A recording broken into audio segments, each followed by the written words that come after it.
और 24 अक्टूबर को जन्मे व्यक्ति के बारे में बता देते हैं कि हिंदी फिल्म अभिनेत्री मल्लिका शेरावत का 1972 में 24 अक्टूबर को जन्मदिन। कृष्णा स्वामी कस्तूरी रंगन भारत के प्रसिद्ध अंतरिक्ष वैज्ञानिक 1940 में 24 अक्टूबर को जन्मदिन। सुप्रसिद्ध कार्टूनिस्ट आप जानते हैं आर के लक्ष्मण, उनका 24 अक्टूबर 1921 को जन्मदिन। और जीवन जो फिल्म अभिनेता थे, जीवन ये जो बड़ा स्टाइल था उनका उनका अपना ही एक अलग अंदाज था, और उसमें सदाबहार हीरो की तरह जीवन जो है खलनायक की भूमिका निभाते रहे। उनको आते ही लगता था कुछ गड़बड़ होने वाला है, तो ये कलाकारी है। तो वही जीवन जो है वो हिंदी फिल्मों के प्रसिद्ध अभिनेता, उनका जन्मदिन 24 अक्टूबर 1915 है। लक्ष्मी सहगल जो स्वतंत्रता सेनानी और समाज सेविका थी, उनका 24 अक्टूबर 1914 को जन्मदिन। अशोक मेहता भारत के प्रसिद्ध राजनीतिज्ञों में से एक और समाजवादी नेता, सांसद तथा विचारक, उनका 24 अक्टूबर 1912 को जन्मदिन। प्रेमनाथ डोगरा जम्मू कश्मीर के एक नेता थे, उनका 1884 में 24 अक्टूबर को जन्मदिन। बहादुर शाह जफर आप जानते हैं मुगल साम्राज्य के अंतिम बादशाह है, और उन्होंने भारत से बहुत प्यार किया। उन्होंने अंग्रेज़ों के आगे झुके नहीं, उन्होंने अपनी जान दे दी, लेकिन बहादुर शाह जफर का नाम बहुत ही आदर से लिया जाता है। आइए बहादुर शाह जफर को हम लोग श्रद्धांजलि दें, उनको याद करें कि बहादुर शाह जफर ने जिस तरह से अंग्रेज़ों से समझौता नहीं करके अपनी कुर्बानी दे दी गई, अंत में रंगून भेज दिया गया, वहाँ टॉर्चर किया गया, लेकिन उन्होंने अंग्रेज़ों से समझौता नहीं किया। वो भारतवासी थे, वो भारतीयता उनके रग रग में बसी हुई थी। बहादुर शाह जफर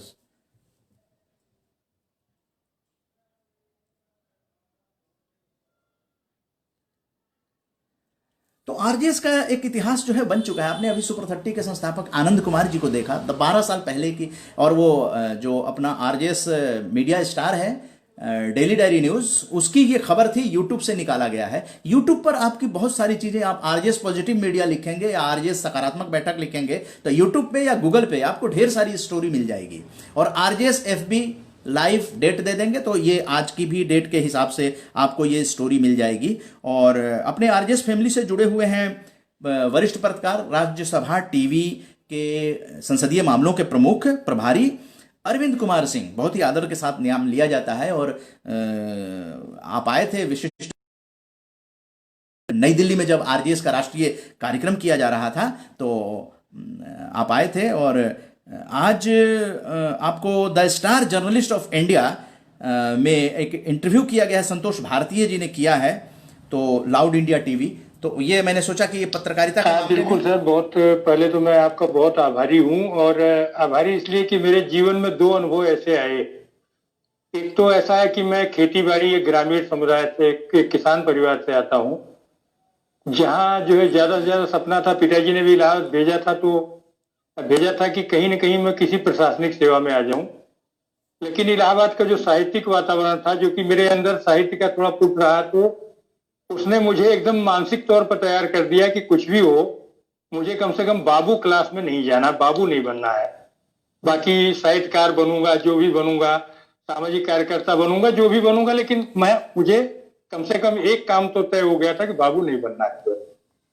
और हमारे सारे साथी लोग जो थे वो प्रशासनिक सेवाओं में आ रहे थे, लगातार ही आ रहे। तो जैसे आपने कहा सर, ये पत्रकारिता की जो मेरी शुरुआत है वो संयोग कुछ ऐसा रहा, जिसको कहिए कि जिससे आप जुड़े रहे। रविवार, दिनमान और साप्ताहिक हिंदुस्तान, ये 3 पत्रिकाएं ऐसी हैं जिसको आप कह सकते हैं कि मेरे अंदर जो है पत्रकारिता का कीड़ा जो है इन तीनों पत्रिकाओं के बदौलत आया। और उन दिनों कुछ एक ऐसी घटना घटी जिसने मुझे इस तरफ मोड़ दिया, क्योंकि वो घटना थी, आपने सुना ही होगा कि उत्तर प्रदेश में बेगर्स होम जो है, भिक्षुक गृह जो है भिखारियों के, और वो काफी बड़ी संख्या में भिखारी जो है दिल्ली से भेजे गए थे उत्तर प्रदेश में कई जगहों पर, उसमें इलाहाबाद भी आए थे। और आपने उस समय पढ़ा होगा कि रविवार में भी मेरी एक स्टोरी छपी थी, उसका शीर्षक था कि जब संभ्रांत ना बनना भी अपराध हो गया था। तो उसके पहले मैं बहुत लड़ाइयां भी लड़ा, उनको अलग अलग फोरम पर लड़ा, जज साहिबान से मिला, मुकदमा हुआ। लेकिन मैंने ये देखा कि रविवार और दिनमान में उसके छपने के बाद जो असर हुआ, मुख्यमंत्री से लेकर के बाकी लेवल तक, तो मुझे लगा कि ये जो पॉलिटिकल क्लास है या जो जुडिशरी है, ये सब से ज्यादा कहीं ताकत जो है कलम में है। और अगर ये ताकत हो तो हम गरीब लोगों का, जो कमजोर लोग हैं, जो बेजुबान हैं, जो जेल टाइप ऑर्गेनाइजेशन में बंद लोग हैं, उनकी शायद मदद ज्यादा कर सकते हैं। तो एक तरह से कहिए कि मेरा जो अंदर जो कई तरह के जो बुलबुलाहटें चल रही थी उसमें से आ गया। और मैं बड़ा भाग्यशाली सर इस मामले में मानता हूं कि इलाहाबाद का जो एक साहित्यिक वातावरण था, उनमें से अमरकांत जी का नाम आप जानते ही होंगे, उनको ज्ञानपीठ पुरस्कार मिला। बिल्कुल, बिल्कुल। तो मैं ये कहूंगा कि मैं पहले व्यक्ति थे जिनके साथ मेरा सानिध्य हुआ, और उन्होंने कहा कि तुम जहां जाते हो और जहां आंदोलन भी करने जाते हो, तुम कुछ उस पर लिखो। तो हम लोग मिर्जापुर में एक आंदोलन करने गए थे कि इंडियन फॉरेस्ट सर्विस के अधिकारी थे, उनके खिलाफ, और उन्होंने जो है अपनी पत्नी को जला के मार दिया था। ये सब घटनाएं थी। तो चक्रव्यूह नाम का एक कॉलम जो है वो उन्होंने कहा कि तुम इस पे करो। तो चक्रव्यूह मनोरमा, जो कि महिलाओं की एक बड़ी पत्रिका थी, अमरकांत जी उसके संपादक थे, तो उन्होंने किया। तो ये कहिए कि जो मेरे अंदर की जो बहुत सारी ऐसी भावनाएं थी वो आ रही थी। फिर रविवार में मेरी कुछ रिपोर्टें छपी जिनका हमारे कैंपस में बहुत असर हुआ, क्योंकि इलाहाबाद यूनिवर्सिटी में काफी बड़ी संख्या में रविवार दिनमान के पाठक थे जो, और उनका पढ़ना जो है अपने आप में एक स्टार बनने जैसा था। मुझे ऐसा लगा कि मैंने ऐसा तो कुछ नहीं लिख दिया है कि बहुत सारे मेरे सीनियर आए, उन्होंने कहा रविवार तुम्हारा रविवार में छपा है। दिनमान में छपने का मतलब होता था कि जैसे आपने कोई किताब लिख दी हो, क्योंकि मैंने बाद में किताबें भी लिखी उनका जो असर, लेकिन मुझे वो याद आता है कि वो दौर ही कुछ अलग था, जिसमें पत्रकारिता में अगर आप कोई काम कर रहे हैं तो उसको रिकॉग्नाइज करने वाले लोग, स्नेह देने वाले लोग, और यहाँ तक कि चिट्ठियां आपके पास पहुंचती थी। ये सारा जो दौर रहा, तो मुझे कि ये जो है सर, और इसमें मैं बड़ा भाग्यशाली एक और रहा। देखिए, भाग्यशाली इस संदर्भ में कि मैं इसी में लिखता रहा। लिखते लिखते अचानक मेरे पास जनसत्ता से चिट्ठी आई कि जनसत्ता अखबार आपने देखा ही होगा, और क्या आप जो है इसका इलाहाबाद संवाददाता बनना चाहेंगे। तो ये अपने आप में किसी के लिए, मुझ जैसा नया आदमी, उसको इलाहाबाद से जनसत्ता जैसे अखबार का बैनर मिले। इसके बाद मेरे दायरा भी कामकाज का बढ़ा कि मेरे पास पूर्वी उत्तर प्रदेश और बुंदेलखंड का इलाका रहा। और बेसिकली आपको पता है, आपने उस सारे इलाकों को देखा, उस समय उन इलाकों में या तो पिछड़ापन था या फिर डाकू समस्या, इस तरह की चीजें थी। और मुझ जैसे आदमी को, जो कि बस्ती जिले के एक छोटे से इलाके में, जो बाढ़ग्रस्त इलाका रहा मेरा, और जहां मेरे पिताजी को तो मौका लगा बहुत पढ़ने लिखने का, लेकिन मेरा जो है एक तरह से पूरे इलाके में जाहिल, या जिसको कहिए कि लठैत ठाकुरों का गांव, जहां अमूमन जो है हमारे गांव का नाम ही गुंडा कुंवर है, जो कि अंग्रेजों के जमाने में 1857 की क्रांति में अंग्रेजों का ये मानना था कि यहाँ गुंडा लोग बसते हैं। तो वो अभी भी, आज भी, मतलब जिसको कहिए कि पंडित जवाहरलाल नेहरू की पहली सरकार से लेकर मोदी जी की सरकार तक हमारे उस गांव का नाम नहीं बदला, उसका नाम गुंडा कुंवर है। मेरे पिताजी ने भी बहुत बार सरकार को लिखा। तो वो गांव जहां से काफी लोगों को फांसी दी गई थी 1857 के क्रांति में सर जी। अच्छा, तो अभी भी वहां जी।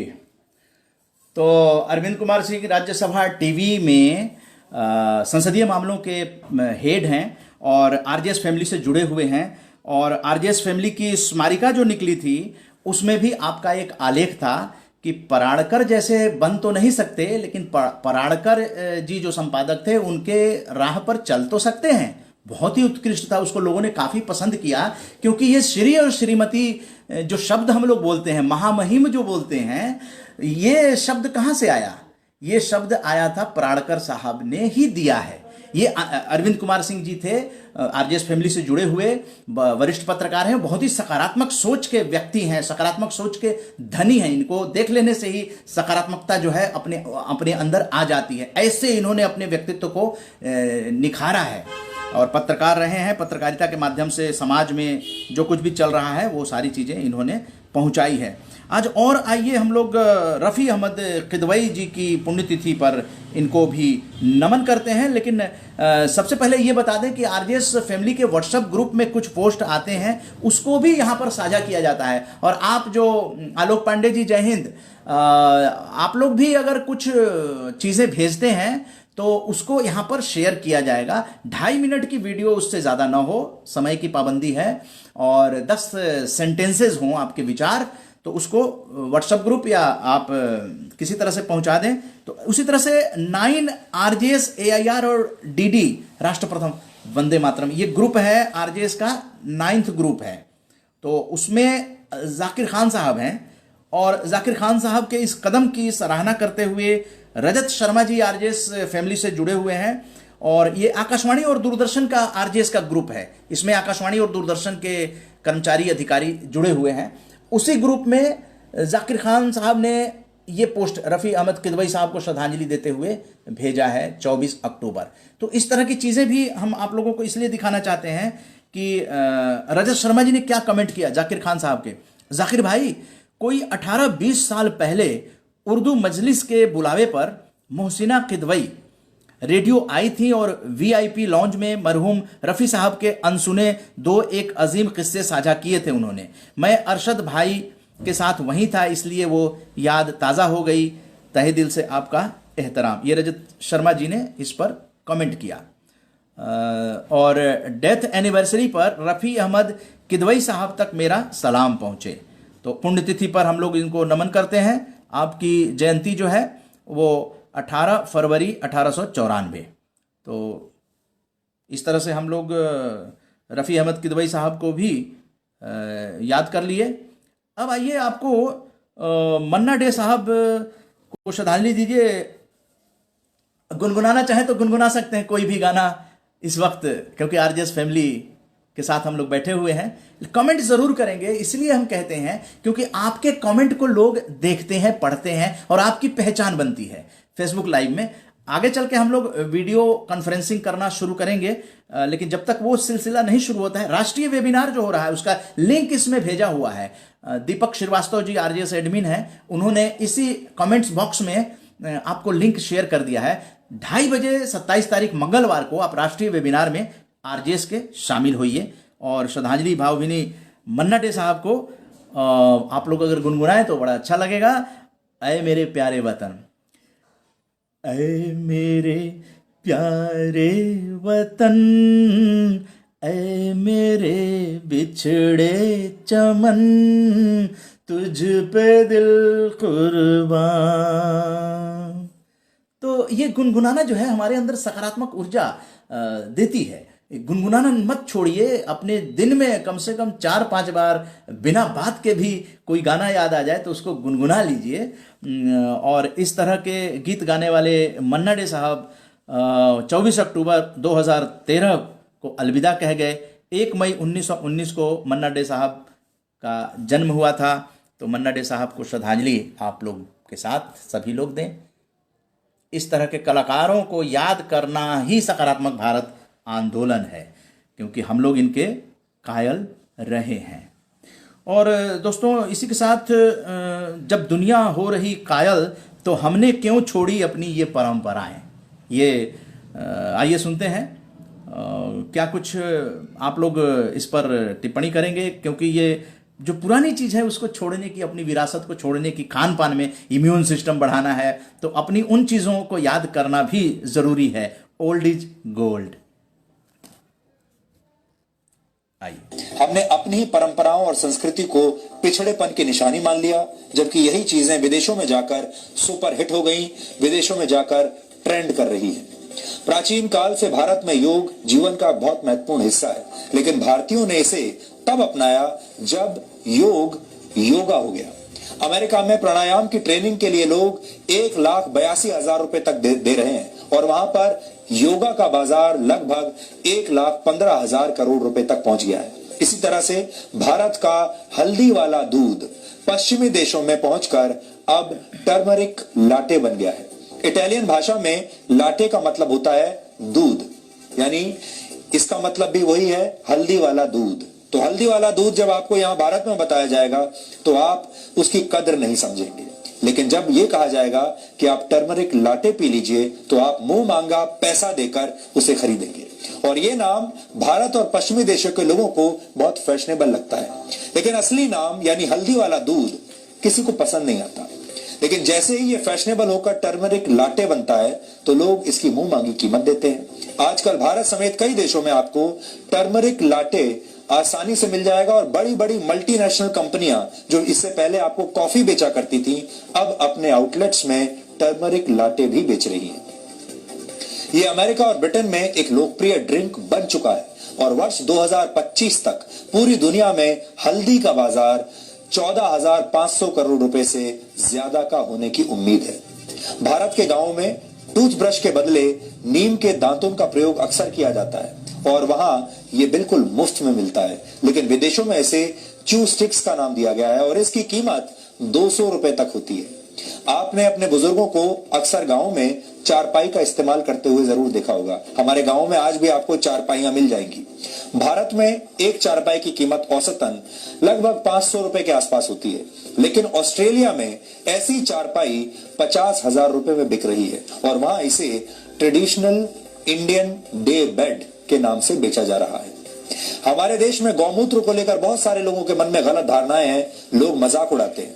पेट संबंधी बीमारियों में आयुर्वेद गौमूत्र के सेवन की सलाह देता है और कई गंभीर बीमारियों में भी यह फायदेमंद होता है। और अब विदेशी कंपनियों ने इसी गौमूत्र के 7 पेटेंट्स हासिल कर लिए हैं। सिर्फ परंपराएं ही नहीं, पश्चिम में अब भारत की पूजा करने की पद्धति भी मशहूर होने लगी है। हमारे देश में पत्थरों की पूजा की जाती है, अब अमेरिका में इसकी नकल की गई है और वहां पर इसे ग्रेटिट्यूड रॉक का नाम दिया गया है। वहां के लोग इस पत्थर को प्रकृति से जुड़ने का एक माध्यम मान रहे हैं। जी, तो ये दिखाना भी इसलिए ज़रूरी है क्योंकि हम लोग अगर अपनी पुरानी परंपराओं की तरफ लौटें तो सेहतमंद भी बन सकते हैं। जैसा सुधीर चौधरी ने बताया, तो इसको निश्चित रूप से अपने ध्यान में लाइए और योग के बारे में हो या फिर आप योग के अलावा जो हल्दी वाला दूध है, ये रात को सोते समय अगर पीते हैं तो इम्यून सिस्टम को डेवलप करेगा। पूरे बॉडी के जो अंदर के खून को भी, हल्दी जो है ना, खून को भी साफ करता है। ये हम जानते तो सभी चीज़ हैं, लेकिन उसका पालन कितना करते हैं और वही विदेश में जाकर कितना महंगा हो जाता है, या वो डब्बा बंद होकर वहीं से बन के आता है तो कितना महंगा हो जाता है। तो थोड़ा सा हम लोग अपने, क्योंकि हम लोग भारत के जलवायु में अपने शरीर को जानते हैं कि हम अपनी भारतीय परंपराओं को जो अच्छे हैं, देखिए कुरीतियों को और अंधविश्वासों से तो दूर रहना चाहिए। वो नकारात्मक सोच है अगर कुरीतियाँ किसी भी चीज़ का हम करते हैं, लेकिन जो सही चीज़ है अगर हमारे पास जानकारी आती है, इसीलिए इस चीज़ को घर में पहुंचाने की ज़रूरत है। क्योंकि घर में कुछ ना कुछ तो मनोरंजन के लिए लोग देखते ही हैं। इसको या तो आप शेयर कर सकते हैं, शेयर करेंगे तो ये पुण्य का कार्य होगा। क्यों? क्योंकि बैठे बैठे आप ये ज्ञान लोगों तक पहुंचाएंगे, आपके थ्रू कई लोगों की जिंदगी में परिवर्तन आ सकता है और उस परिवर्तन से क्या होगा कि आपका भारत बेहतर बनेगा, आपका माहौल बेहतर बनेगा। आप अपने सगे संबंधियों को, व्हाट्सएप ग्रुप में आप बहुत सारे जुड़े रहते हैं, तो इसको इसीलिए रिंकल शर्मा बहन जुड़ी हुई हैं और उनके ही सुझाव पर इसको अब कल 3 पार्ट में फेसबुक लाइव को भेजा गया था। और हम लोग देखिए बातों बातों में हम लोग ऑनवर्ड्स हो गए हैं। ऐसा नहीं होना चाहिए, क्योंकि आप लोग का ही प्रोग्राम है, आप लोग भी इसका इंडिकेशन दे दीजिए। क्योंकि आरजेएस की रिसर्च टीम जब से आई है तब से हमारे पास जानकारियों का खजाना आ रहा है, लेकिन हम लोग ऑनवर्ड्स हो चुके हैं। ये 9 बजे लाइव खत्म हो जाने का समय है, लेकिन खैर कोई बात नहीं, अपना परिवार है। कभी कभी बातचीत मनोरंजक होती है, आप लोग जुड़े हुए हैं तो बातचीत आगे तक चलेगी। मुस्कान को कभी मत छोड़िए, ये बार बार इसलिए कहा जाता है क्योंकि ये मुस्कान आपको अपने आप सकारात्मक ऊर्जा उत्पन्न कर देती है। और अगर हंस सकते हैं तो सुबह सुबह आप इस तरह से भी हंस सकते हैं। मैं आपको एक बार करके दिखाता हूं, हो सकता है एक आदमी को भी वो पसंद आ गया तो बहुत है।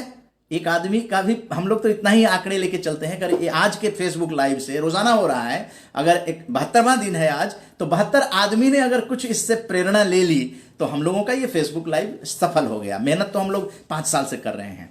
तो देखिए बिना आवाज निकाले ही किस तरह से हम हंस सकते हैं, ये हम लोग कोई अजूबा बात नहीं है। ये ऋषि मुनियों मनीषियों का देश है भारत। यहाँ पर बहुत सारे ज्ञान पड़े हुए हैं। जैसे कि हरीश कुमार शर्मा जी लिखते हैं, भारतीय संस्कृति को छोड़ पाश्चात्य संस्कृति का अंधाधुकरण करना हमारी नासमझी है।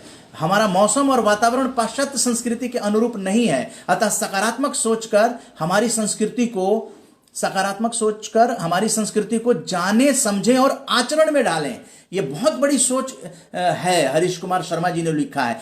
इसीलिए हम लोग प्रेरित कर रहे हैं कि आप लोग अपने अपने विचार को यहां पर प्रस्तुत करें। क्यों? क्योंकि आज हरीश कुमार शर्मा जी ने जो लिखा, अब ये कई 100 लोगों तक, क्योंकि यूट्यूब पे ही ये लगेगा। और रिंकल शर्मा जी को क्रेडिट देना चाहेंगे क्योंकि उनके सुझाव से ये अब एक ही एपिसोड में नहीं रहता है, इसको पार्ट में भेजा जाता है, पार्ट वाइज करके जितने पार्ट बन सकते हैं। कल का एपिसोड 3 पार्ट में भेजा गया था। व्हाट्सएप ग्रुप में आपने देखा होगा, आरजेएस के 19 व्हाट्सएप ग्रुप हैं, 25 राज्यों के लोग जुड़े हुए हैं। तो जो लोग इसका इंपॉर्टेंस समझते हैं, आप जानते हैं कि जो सकारात्मक है वो उस चीज की तलाश में रहते हैं, और जो नकारात्मक होते हैं वो नकारात्मक स्टोरी की तलाश में रहते हैं। तो जितने सकारात्मक लोग हैं, वो एक आरजेएस ने ही ये शुरू किया है, सकारात्मक भारत आंदोलन। भारत का ये पहला इतिहास बनने जा रहा है। उसी के डॉक्यूमेंटेशन की तरफ हम लोग, अब आर्टिकल आने शुरू हो गए हैं। वो किताब आपके हाथों में आ जाएगी, पूरे भारत में जाएगी, उसकी पीडीएफ भी बनेगी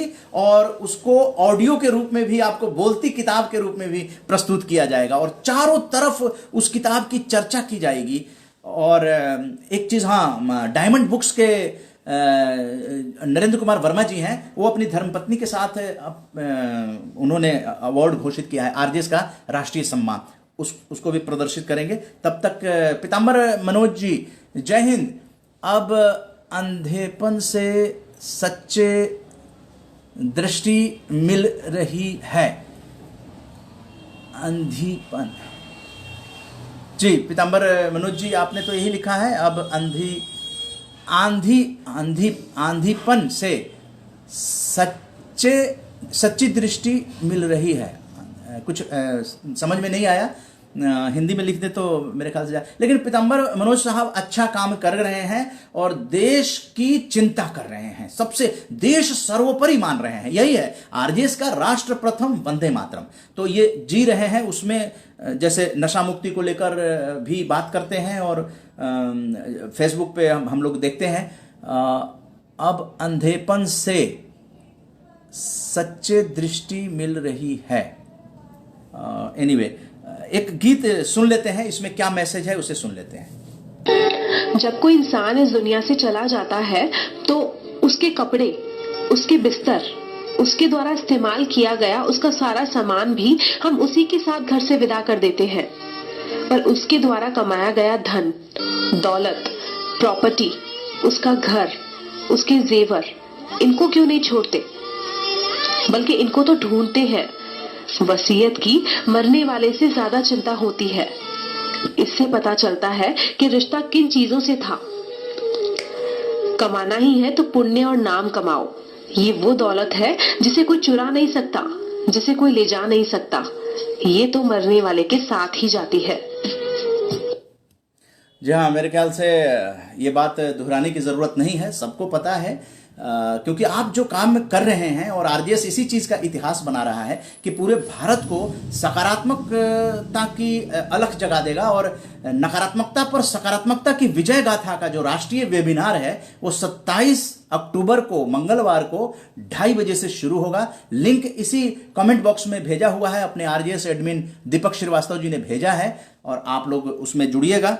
समय लगभग समाप्त हो रहा है, बस एक जो अवार्ड आज घोषित हुआ है उसको आप तक पहुंचा देते हैं, और फटाफट जो है नेताजी, आज अमित सोनी जी जो फेसबुक लाइव में भी जुड़ते हैं, क्योंकि आप जानते हैं कि यह कार्यक्रम आपका है, आपके लिए है, आपके द्वारा है, और आरजेएस रिसर्च टीम जो है इसमें सहयोग करती है। अमित सोनी जी कई बार फेसबुक में आए हैं और उन्होंने ये पोस्ट भेजा है। नेताजी सुभाष चंद्र बोस की सहयोगिनी, रानी झांसी रेजिमेंट की कमांडर, आजाद हिंद फौज की सरकार में महिला मामलों की मंत्री रही, राष्ट्रपति पद की उम्मीदवार रही, साहस, सौंदर्य और बुद्धिमत्ता की अद्भुत धनी, पद्म भूषण कैप्टन लक्ष्मी सहगल की जयंती पर शत शत नमन।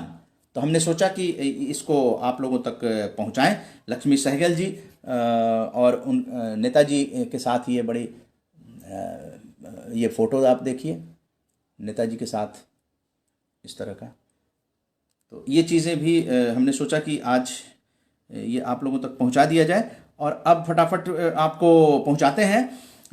सकारात्मक कार्य जो है वो अपने पूर्वजों को जब तक आप साथ लेकर नहीं चलेंगे, उनके आशीर्वाद, क्योंकि उन्हीं का खून आपकी रगों में दौड़ रहा है।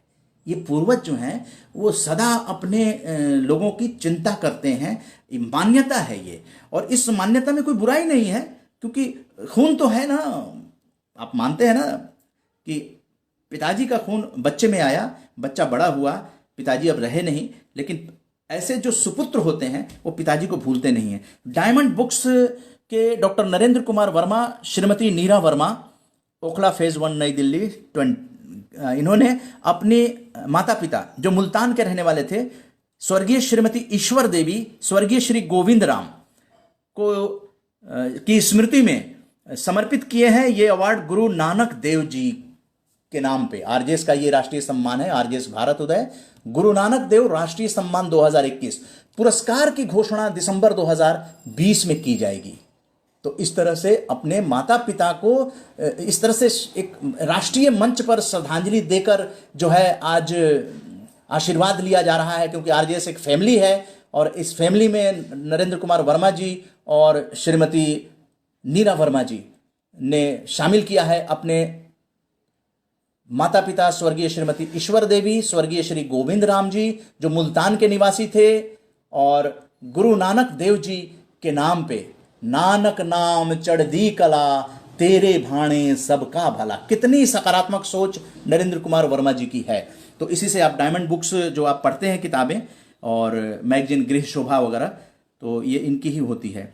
तो ये सब चीज़ें थी, हम लोग ऑनवर्ड्स आ चुके हैं और एक बार आपको दिखा देते हैं जो राष्ट्रीय वेबिनार है, और उसके बाद आरजेएस गीत के साथ इस कार्यक्रम का समापन कर दिया जाएगा। एक दो कमेंट्स आए हैं तो उसको भी पढ़ दिया जाएगा।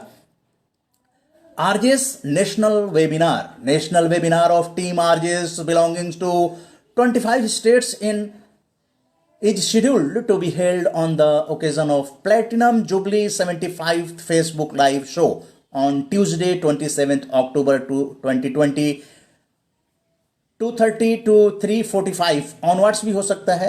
और 27 अक्टूबर को RJS positive media positive India movement a plan to build positive India memorial in every district of India. ये है भूगोल बनाना आरजेएस का। आरजेएस ने इतिहास तो बना लिया है, अब भूगोल बनाने की तरफ सकारात्मक सोच का ये कमाल है। सकारात्मक सोच को आओ सारे भारत में फैलाएं, सकारात्मक ऊर्जा का आओ सब में संचार कराएं। ऐसा ना हो कि हम अपनी जिम्मेदारी भूल न जाए, क्यों इंतजार करें हम किसी का, आओ एक मशाल जलाए। सकारात्मकता के उदय का चलिए हम उद्घोष कराएं। आरजेएस जय हिंद के नारों से अपना देश जगाए, आरजेएस वंदे मातरम से सारी सरकार जगाए। जी हाँ, तो इस तरह से आप लोगों के सहयोग से, और पीताम्बर मनोज जी लिखते हैं वंदन है, माता लक्ष्मी सहगल जी को कोटि कोटि नमन है। और इसको ऐसे भी कह सकते हैं, पीताम्बर मनोज जी जो लिखे थे उसमें, मृत्यु से अब हम जागृत अवस्था में हैं तभी सत्य दिख रहा है। जी हाँ, धीरे धीरे ये सकारात्मक सोच ही है जो हमें सत्य के दर्शन कराता है। पीताम्बर मनोज जी। ओम प्रकाश झुंझुनवाला जी लिखते हैं तमसो मां ज्योतिर्गमय अब अंधेपन से सच्चेपन की ओर चल पड़े हैं।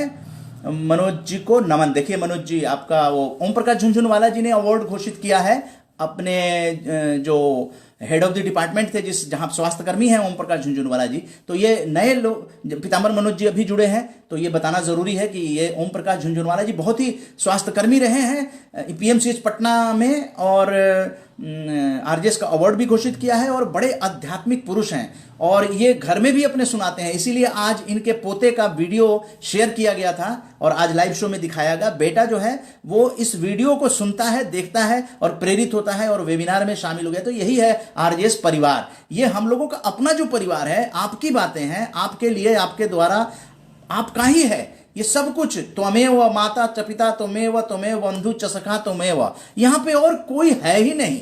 आरजेएस फैमिली है, भारतीय परिवार है। चाहे वो मंत्री हो, संतरी हो, परिवार के रूप में आते हैं, जुड़ते हैं, सबका स्वागत है। और हम लोग बहुत सकारात्मक सोच के साथ राष्ट्र प्रथम वंदे मातरम करते करते 5 साल तक ले आए हैं। और इसको इसी तरह से आप लोग चलाइए, आगे बढ़ाइए, घर में इसको सुनाइए और इसको शेयर करेंगे तो आपके सकारात्मक ऊर्जा आपके ही आसपास फैलेगी, किसी और की नहीं। दवाई खाएंगे तो इलाज आप ही का होगा। तो इसलिए हम लोगों का जो आरजेएस की जो रिसर्च टीम है, ये मेहनत करके चीजें भेज रही हैं। और आप लोग भी अपनी वीडियो भेजिए। पीताम्बर मनोज जी बहुत अच्छा, इनका तो स्टूडियो भी है, और वो वीडियो अगर भेजते हैं 2.5 मिनट का वीडियो हो किसी भी मैसेज पे, तो आपकी वीडियो यहां पे शेयर की जाएगी। कोई भी जो अपने भेजेंगे उसको यहां पे जो रिसर्च टीम उसको एक बार अवलोकन कर लेगी कि ब्रॉडकास्टिंग के लायक है, तो उसको जरूर भेजा जाएगा। और आरजेएस फैमिली में तो सकारात्मक सोच वाले लोग भरे पड़े हैं। 25 राज्यों की 19 ग्रुपों में लोग काफी अच्छा काम कर रहे हैं। तो आप लोगों का नमन है, वंदन है। 72वें एपिसोड में आप लोग जुड़े। 73वें एपिसोड में हम लोग फिर सायं 8 बजे कल मिलेंगे। और आप सबको विजयादशमी की हार्दिक शुभकामनाएं। हम लोग अब नकारात्मकता पर सकारात्मकता की विजय गाथा लिखने के लिए बिल्कुल तैयार हो जाएं, क्योंकि विजयादशमी का दिन इसीलिए होता है। अंदर का रावण क्या, नकारात्मकता का रावण जो है ना, उसको खत्म कर दें, सकारात्मकता से आगे देश को ले जाएं। जय हिंद जय भारत हो जाएगा। और 27 तारीख को हम लोग राष्ट्रीय वेबिनार में मिलें, ताकि भूगोल के निर्माण की तरफ चर्चा हो। मुस्कान के साथ जय हिंद जय भारत कहने का समय आ गया है। जय हिंद जय भारत।